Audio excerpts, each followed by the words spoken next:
आणि जी तुम्हाला अपेक्षा आहे रात्रंदिवस तुम्ही प्रयत्न करायले की आपलं पोट भरावं. आपण म्हणतोच ना महाराज की काम धंदा आपण कशासाठी करतो? म्हणतात महाराज पोटासाठी करतो. कशासाठी करतो? पोटासाठी. मग हे ईदभर पोट भरलं का तुमचं? आयुष्य घालवलं. 50 वर्ष झाले, 60 वर्ष झाले, 70 वर्ष झाले, रोज खावं लागतं, पोट भरत नाही. आणि म्हणून हे जो आपण माल खातो ना, हा माल सर्व खोटा माल आहे म्हणून पोट भरत नाही. प्रपंचामध्ये जे जे काही आपण साध्य करतो, रात्री महाराजांनी फार सुंदर सांगितलं. ते मला म्हणत होते गुरुजी गोरमाटी समजती का तुम्हाला? म्हणजे थोडी थोडी समजती, कारण शास्त्राचं मत एक आहे. कोणती भाषा असू द्या, तत्व एक आहे संसारामध्ये. आणि तत्व म्हणजे वेदांत तत्व जे आहे ते एक आहे. गुरुजीला कोण्याही भाषेची, कोण्याही भाषेचा आपण म्हणायला लावा बरोबर म्हणणार. त्याचं कारण आहे की रागाचे नोटेशन एकच राहतात, त्याच्यात बदल होत नाही. भाषा कोणती असू द्या. त्याप्रमाणे संतांचे जे तत्व आहेत त्या तत्वामध्ये बदल होत नाही. कोण्याही भाषेचा असू द्या, कोण्याही जातीचा असू द्या, कोण्याही वर्णाचा असू द्या, तत्व मात्र एक असतं. आणि म्हणून एका तत्वाला धरून जी समाज चालतो, मग ते कोण्याही जातीचा असो, जमातीचा असो, संप्रदायाचा असो, स्त्री असो, पुरुष असो, त्यांना एकच तत्व लागतं. त्याच्यात बदल होत नाही, करता येत नाही. नाही आमच्याकडे पैसा जास्त झाला म्हणले आम्ही पाणी पिणार नाही. मग काय इंड्रियल पितो का? डिझेल पिता येईल का? पिता येत नाही. किती पैसा असला तरी तत्व बदलता येत नाही. हवा बदलता येत नाही.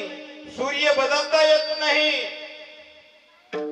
त्याप्रमाणे आशा तृष्णा ह्या सर्व सारख्याच आहेत प्रत्येकाच्या. आणि म्हणून शरीर मरत असलं तरी आशा तृष्णा ह्या सारख्याच आहेत प्रत्येक व्यक्तीच्या. म्हणून तर कबीरदास महाराज म्हणतात, नाम नमरान माया मरी, मरमर गया शरीर, आशा तृष्णा ना मरी, कबीरदास कबीर. मेल्यावर सुद्धा अशा तशाच राहतात सूक्ष्म शरीरातल्या. आणि म्हणून हे शरीर जरी गेलं तरी पोट भरत नाही. पुन्हा पुन्हा विषयाचे भोग हा जीव घेत राहतो. आणि म्हणून भगवंत म्हणतात माझ्याकडे तुम्ही या, तुमची इच्छा असेल तर या, आग्रह इथे करता येत नाही. आता जसं सरपंचांनी सांगितलं व आम्ही त्यांना सांगितलं होतं, त्यांना कुंभाला यायचं असं त्यांनी या. आम्हाला म्हणता आलं नाही की तुम्ही आलेच पाहिजे असं काही नाही. पण तिथं आल्याच्या नंतर तुम्हाला अमृत मिळणार आहे, जीवनाचं अमृत मिळणार आहे. त्याप्रमाणे भगवान श्रीकृष्ण आपल्या सवंगड्यांना सांगतात की बाबा तुम्ही या मार्गाने. कारण माणसं कोणत्या वाटा दाखवतील सांगता येत नाही. अशा अशा वाटा दाखवणारी माणसं समाजामध्ये आहे की त्यांची वाटच लागली पाहिजे. पण सरपंचासारखे असे क्वचित माणसं आहेत की ती कुंभाची आणि परमार्थाची वाट दाखवतात. जरा टाळी वाजवा. रात्री एवढा आनंद झाला महाराज, 4 वाजेपर्यंत बसूनच राहिलो. एक एक भजन ते गोरमाटी ते म्हणायचे समजते का? म्हटलं मला सगळं समजते. महाराजांनी काय सांगितलं? महाराजांनी सांगितलं एकाला हिरा सापडला म्हटलं. आणि ज्ञानोबा यांची भविष्य आहे ते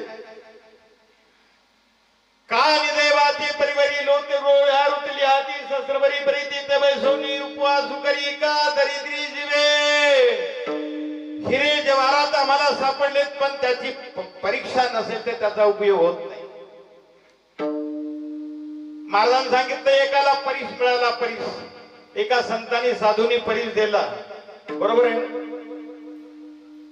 आणि सांगितलं की लोखंडाला लावल्याबरोबर याचं सोनं होणार आणि फक्त 15 दिवस तुमच्याकडे ठेवायचं आणि 15 दिवसानंतर माझा परत करायचं असं सांगितलं.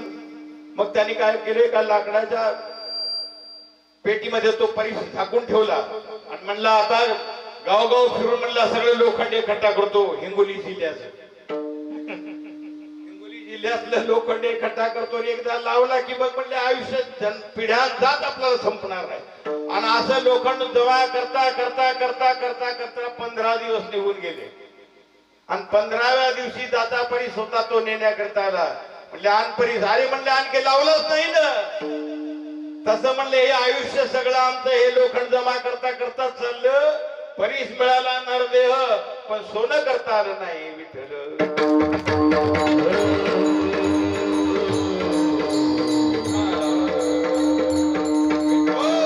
तृप्तीचा ढेकर देण्यासाठी भगवंताने एक भोजन बनवले. भोजन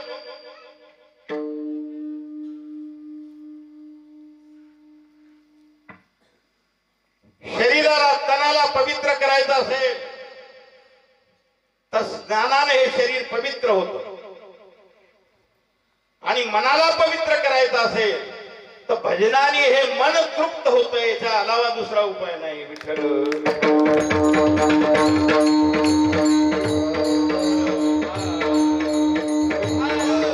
म्हणून महाराज आपल्या गोपाळांना सांगतात भगवान श्रीकृष्ण या आणि आपण काय करू भजन करू. हळूहळू चाला कोणी कोणाशी न बोला. आणि पुन्हा सांगितलं की बाबा तुम्ही हे जे लोखंड घाट्याचा सौदा संसारामध्ये करायला ना हे घाट्याचा सौदा सोडून द्या. माणसं म्हातारी झाली तरी पुन्हा रिटायर झाली तरी पुन्हा म्हणतात आता नोकरी करतो. कशासाठी. अरे जीवनभर घाटा सोसला ना बाबा. महाराज झाले तरी त्यांनी घाटा सोसला. मठ बांधता बांधता आयुष्य गेलं. मठ तसेच राहिले त्याचं उद्घाटन झालं नाही. मोठी मोठी मंदिरं बांधली मोठी मोठी आश्रम बांधली पूर्ण झालीच नाही. आणि संसारात ज्या पूर्ण होतच नाही त्याला संसार म्हणतात. लक्षात असू द्या. आणि जो पूर्ण होतो त्याला परमार्थ म्हणतात. विठ्ठल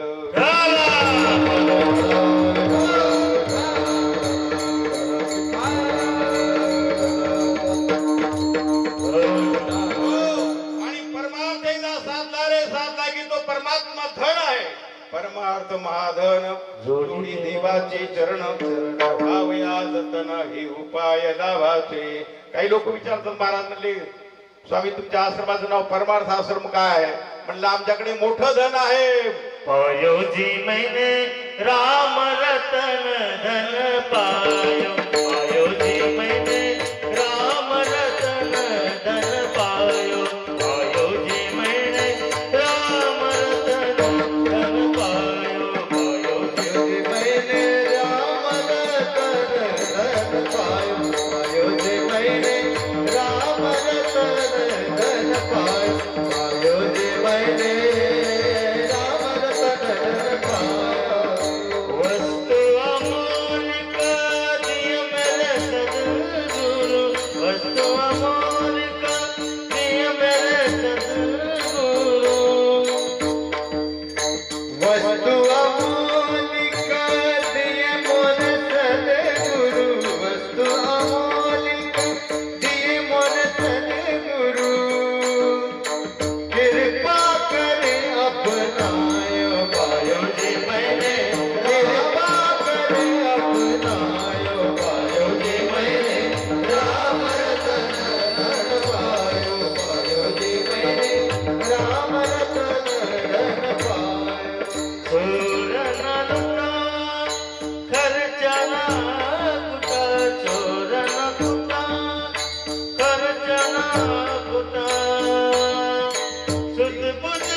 खुटे चोर न लूटे दिन दिन बढ़त सबायो. पायो जी मैंने राम रतन बन पायो.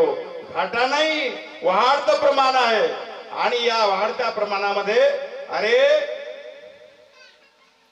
एक मागे गाणं लागलं होतं. तुम गर्व की सुनो वो तुम्हारी सुनेगा. एक पैसा दोगे ओ 10 लाख देगा.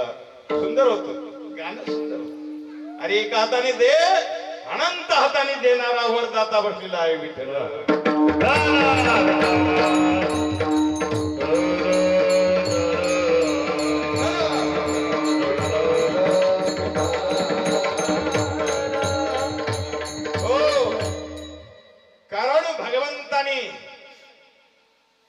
सारखा दानी बनवला आणि त्याला माहित आहे की जो देतो भगवंत त्यालाच देतो.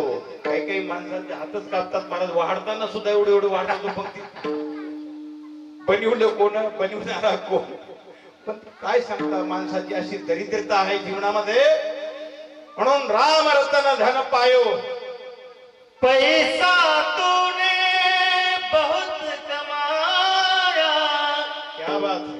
जिस पैसे ने देश चुराया, देश बनाया तोड़ के आजा, पंछी पिंजरा छोड़ के आजा, आजा उम्र है कमरे, तूने जो कमाया है दूसरा ही खाएगा. खाली हाथ आया तू, खाली हाथ जाएगा. खाली हाथ आया तू, खाली हाथ जाएगा.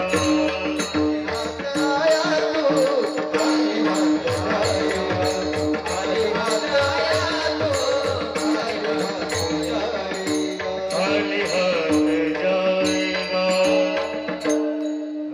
बाबा ही संपत्ती कमविलेली, महाराज म्हणले हे सगळे सांगतात मग याचा परिणाम का होत नाही, याचं कारण आहे तुम्हाला सांगतो. हा सांगणाऱ्यांचा दोष आहे, कीर्तनकाराचा, महाराज लोकांचा. कारण हेच ते अनुभवत नाही या गोष्टी. कारण तुळशीदास महाराज म्हणतात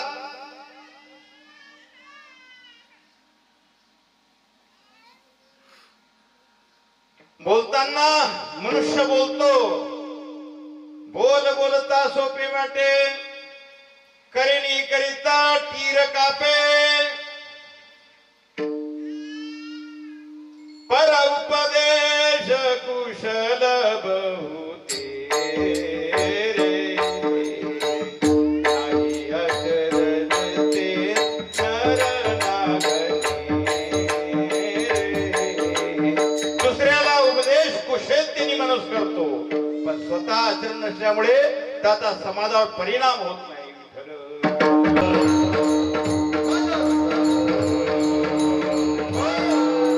म्हणून तर महाराज मोठ्या माणसावर फार मोठ्या जिम्मेदाऱ्या आहेत. गीताकार सांगतात यद्यदादरती श्रेष्ठ तत्त देवेतरो जनः स यत् प्रमाणं कुरुते लोकस्तदनुवर्तते. ज्ञानोबा भाष्य करतात या श्लोकावर. येत वडील जे जे करीती तया नाम धर्म ठेविती, मग आचरती सामान्य सगळं. घरोघरी हीच बोंब आहे. महाराज आमची पोरं ऐकत नाही, आमचा भाऊ ऐकत नाही, आमचा शेजारी ऐकत नाही. अरे वेडे हो म्हटलं, ऐकत का नाहीत तुम्ही? आचरण करीत नाही, केवळ सांगता. सांगितल्याने कोणी ऐकत नाही. स्वतः आचरण करावं लागतं आणि मग बाकीचे करतात. विठ्ठल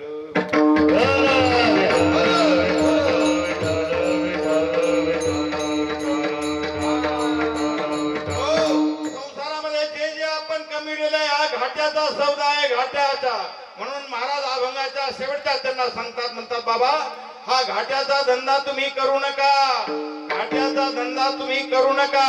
कारण महाराजही म्हणतात की बाबा तुम्हाला जर यश मिळत नसेल, फायदा होत नसेल तर ते धंदा खोटा. तुका म्हणे उद्यम खोटा, पडे मुदला माझी तोटा. आणि म्हणून शेवटच्या चरणात सांगतात सांडा घाटे तो का म्हणे, सांडा घाटे तो का म्हणे, सांडा घाटे तो का म्हणे,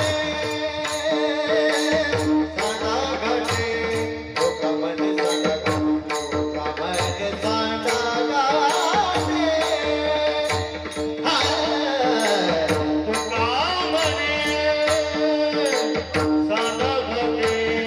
का म्हणे, सांडा घाटे तो का म्हणे, सांडा घाटे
तो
पाहता पाहता अंत काळी हाता काही नाही.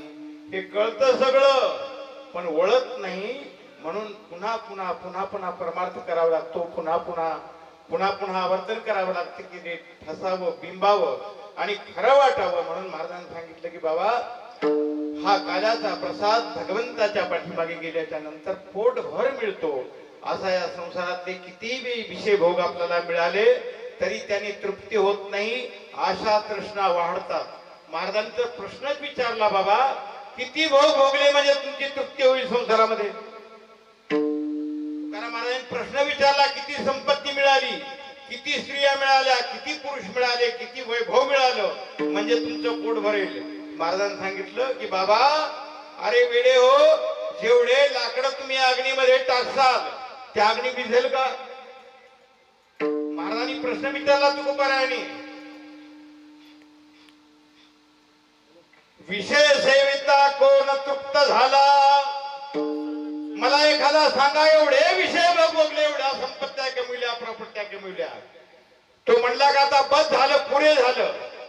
असं होत नाही. उलटा आम्ही सांगित असतो महाराज जास्त ज्याच्याकडे संपत्ती आहे तो सर्वात मोठा भिकारी आहे. रात्रंदिवस पळतो, रात्रंदिवस मागतो. आणि म्हणून बाबा या संसारामध्ये सगळा घाट्याचा धंदा आहे. म्हणून किती या संसारामध्ये मागा तुमचं पोट भरणार नाही. म्हणून तुकोबाराने सांगितलं की हा घाट्याचा धंदा सोडा आणि परमार्थ करा. तुम्हाला निरंकुश शांती मिळेल आणि आनंदाने तुम्हाला जीवन खेळता येईल. आणि आता काल्याचा प्रसंग म्हणजे भगवंताच्या लीला आपल्याला इथे उच्चार करावा लागतो आणि मग काल्याचं कीर्तन पूर्ण होत असतं. म्हणून चरित्र ते उच्चारावे केले देवे गोकुळी. गोकुळामध्ये भगवंताने जे चरित्र केलं त्याचा उच्चार करावा, आचार करू नये. भगवंताने गोकुळामध्ये अवतार घेऊन अनेक लीला केल्या. शेवटी आपल्या सवंगड्यांना घेतलं आणि सवंगड्यांना सांगितलं की आपण चला वळू गाई, बैसू जेऊ एके ठाई. आणि जंगलामध्ये गेले, गायी ओळल्या. गायी म्हणजे गो नाम इंद्रिय आणि गो नाम गायी. जो गायी ओळतो तो सुखी होतो, जो गायी ओळीत नाही त्याची फजिती होते.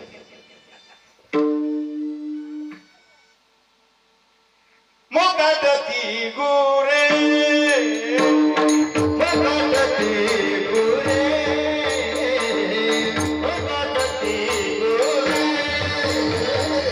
मोकाटती गुरे, मोकाटती गुरे, मोकाटती गुरे.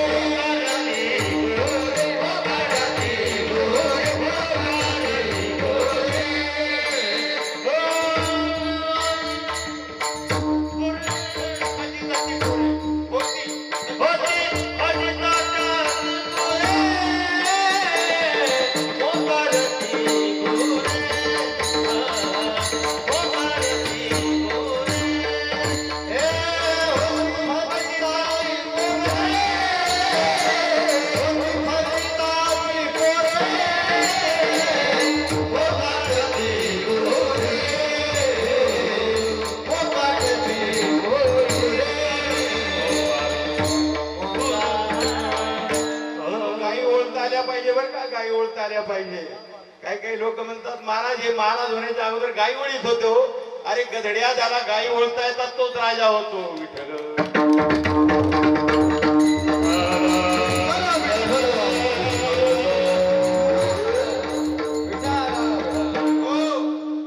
कोणी कोणी गाई गवळल्या जरा वर हात करावर. सरांनी गाई ओळल्या किती वाजता आखारावर बसवतात? दुपारच्या 6:30 वाजता नाही. आपण फडकरी कीर्तन करतात 6 वाजता 7 वाजता टप्पू हाणतात जातात. काल्याचं कीर्तन 6 वाजता 8 वाजता होते. अरे 12 वाजता गाई ओळून आणाव्या लागतात आणि मग 1-2 वाजता चांगली भूक लागते. मग ती गुरु व्यवस्थितशीर बसतात आणि मग शांततेने जेवण करता येते. आणि म्हणून चैतन्य आश्रमामध्ये 1-1.5 वाजता काला असतो. विठ्ठल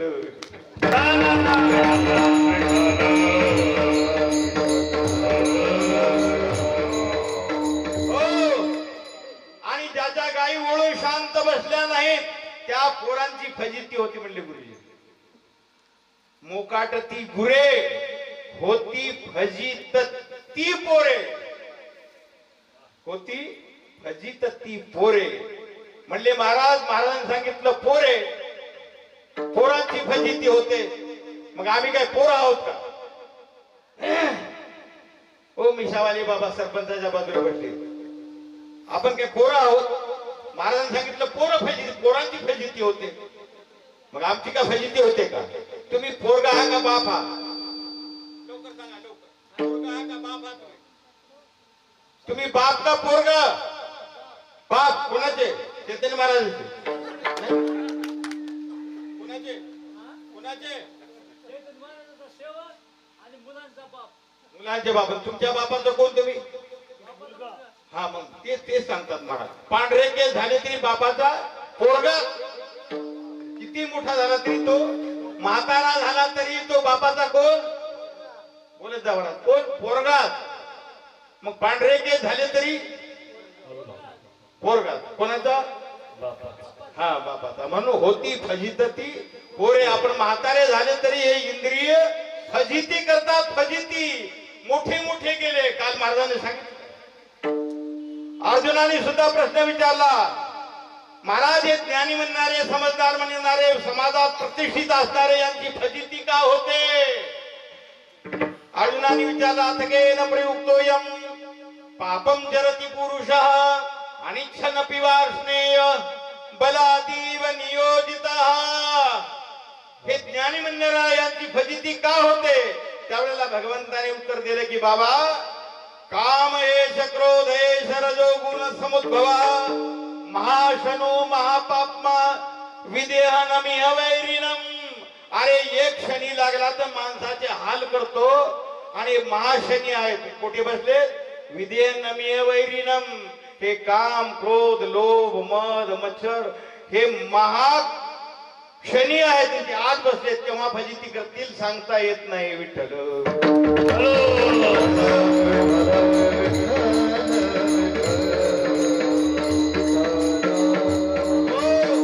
म्हणून बाबा या इंद्रियांना मोकार पळू देऊ नका. ह्या गायी आहेत त्यांना ओळा, गायी ओळून भगवंताकडे लावा. भगवंताकडे गायी लावल्या की मनुष्याला समाधान मिळतं, भगवंत मग खेळ खेळतो. असे भगवंताने आपले सवंगडी एकत्रित केले, आणि म्हणून संघटन करणं अवघड आहे. सरपंच, संघटन करणं अवघड आहे, विघटन करायला वेळ लागत नाही. संघटनाच्या विरुद्ध काय? विघटन आहे, तोडायला वेळ लागत नाही. म्हणून माणसाला माणसं जोडण्यासाठी संघटन करा. भगवंताने हे सांगितलं, संघटित व्हा. माझे गणी कोण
सवंगडी भेटले तर खेळण्याचा आनंद होतो.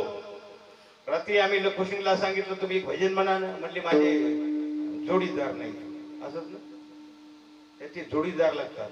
म्हणजे आपले आपले गाणारे सुद्धा एक मेळ लागतो. आणि तेव्हा त्यांना माहित होतं. काही काही लोक म्हणतात महाराज मग काय होते कोणी वाजवलं तर? अरे काय तसं नाही दादा, त्याच्यासाठी ते वेगळं राहते. आपल्या गुरुजींना विचारा. आम्ही गुरुजींना कधी कधी म्हणतो गुरुजी गायला तर काय होते? अरे बाबा कुठे सम द्यायची, कुठे ताल आहे, कुठच्या मात्रा आहात, किती मात्रा आहात हे कळायला पाहिजे ना येड्या. म्हणून बरोबरीचा गडी लागतो खेळण्यासाठी. आणि काही काही मग वेळेला कुस्ती करणारा सुद्धा असे फालतू जर भेटले हे म्हणतात नाही कुस्ती खेळत नाही, गेलाच गेला इनाम जाऊ दे. आणि एकच कुस्ती खेळली तर तो 12 महिन्याचा एका दिवसाचा तो खर्च सगळा काढतो. म्हणून जास्त बाजाराने फिरणारी माणसं, गाणारी माणसं रोज बोंबलतात, रोज फिरतात. मग भाजीपाल्यावाल्यांना जेवढा पैसा मिळतो, हिरे जवाहरात विकणारे कपड्याला डाग सुद्धा पडू देत नाही. वर्ष महिन्यातून, 2 महिन्यातून, 4 महिन्यातून, 6 महिन्यातून एखादं ग्राहक भेटते. पण या 10 वर्षाचा भाजीपाला विकणारा ती एका दिवशी त्याची किंमत त्याच्या पदरामध्ये पडते. त्याप्रमाणे गुणीजन माणसं, विद्वान माणसं यांना जास्त भटकण्याची गरज नाही. होऊन ग्राहक येतात आणि वर्षातून 1-2 ग्राहक जरी केलं तरी 10 वर्षाचा पांग फिटतो त्याचा. आणि म्हणून गुणवान माणसं भगवंताच्या माध्यमातून आपापल्या आपसामध्ये जर मिळाली तर त्या खेळण्याचा आनंद वेगळा आहे. म्हणून भगवंतानी सर्वांना एकत्रित केलं आणि त्यांनी जे खेळ खेळले त्यातले खेळ सगळे काय आता मी सांगित नाही. भगवंताच्या अनेक लीला आहेत, अनेक खेळ आहेत, पण त्यातला 1-2 खेळ गुरुजी म्हणतील आणि आपण काल्याचा प्रसाद वाटू. खेळ मांडीला लगोरी,